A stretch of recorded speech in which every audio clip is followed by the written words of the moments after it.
જેતપુર ઉદ્યોગનગર વિસ્તારમાં 2 દિવસ પહેલાં રાત્રિના સમયે એક લૂંટની કોશિશનો બનાવ બનવા પામેલ હતો, જેમાં ભોગ બનનાર બાઇક લઈને આવતા જે આરોપીઓ છે બે, તેમણે વચ્ચે ડિવાઈડર પાસે તેમને આંતરી અને ધોકા વડે હુમલો કરતા ભોગ બનનાર છે તેમણે એનો હાથ આડો ધરી અને થેલો પોતાનો આચકવા ન દેતા સામેની સિક્યુરિટી કેબિનમાં જતો રહ્યો.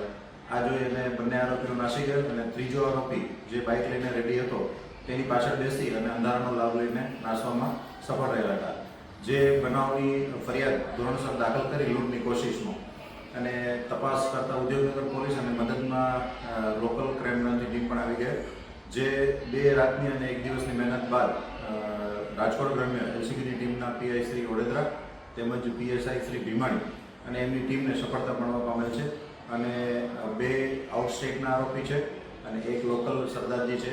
એ ત્રણેયને ધોરણસર અટક કરી અને એમની રિમાન્ડની તજવીજ ચાલુ છે.